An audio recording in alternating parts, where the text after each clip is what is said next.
Son, you don't know how good you have it. That's what I can picture my dad saying the most anytime I think about him. And for a long time, it was true.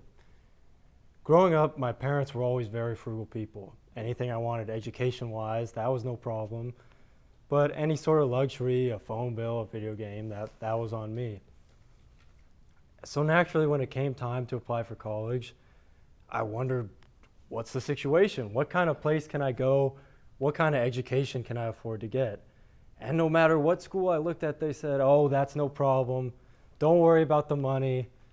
You know, whatever you want to do, don't worry about it. And, you know, that was news to me. And so I prodded my mom. Eventually, I prodded her enough to tell me this story. And it's really a story of my great-grandmother, who was quite the misanthrope. We would go to her house, and she had been poor for almost all of her life. So she didn't have any plates, any glasses, any silverware. There was an old yogurt cup that you could use to refill at the faucet if you wanted a drink. And she was just brutal when she spoke. She was right to the point. And I remember my mom asking her how her brother was doing. He was a cattle rancher at the time, and she said something like, well, he had another stroke the other day, but he's back on the horse. I think that old piece of leather is going to outlive all of us. So you wouldn't imagine her as the most caring person at first glance. But there was one day where she came across a man who had fallen down the stairs in her apartment complex. And he was just lying there waiting for help. So she took him back to his apartment. She sat him down and she tried to help him out a little bit. She went to his fridge. The only things in there were orange soda and a little bit of lunch meat. And this man was frail and old and fragile, and he clearly took very poor care of himself. But over time, these two hermits came to form a very close bond.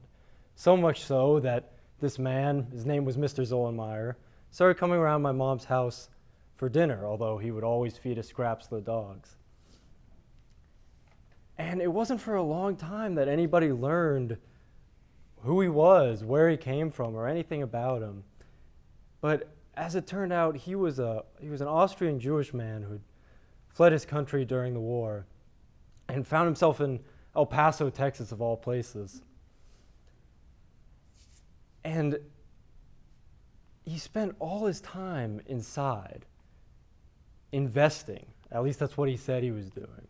Investing, trading, combing through financial data. And when he eventually died, there was only one person in his will, and that was my great-grandmother. Everything he had, he left to her, and it was a fortune. And my great-grandmother, in her typical manner, said something like, well, I'm just waiting around to die. What use do I have for this money? She put it away in accounts for myself, my siblings, and both my cousins. And so when it came time to pay for college, that's what was putting me through. It was Mr. Zullenmeyer, a destitute, seemingly depressed man with really nothing left to give if you just looked at him at first glance. But out of all that pain that he must have brought, he transformed it into opportunity. Opportunity for myself, for my siblings, and for everyone in my family to go and make something more of ourselves.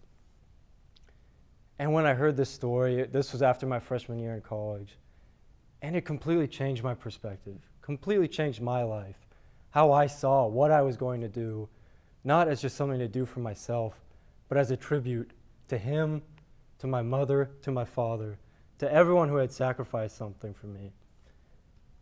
So that after some time, if my dad ever says again that you don't know how good you have it, I feel like I can say I can.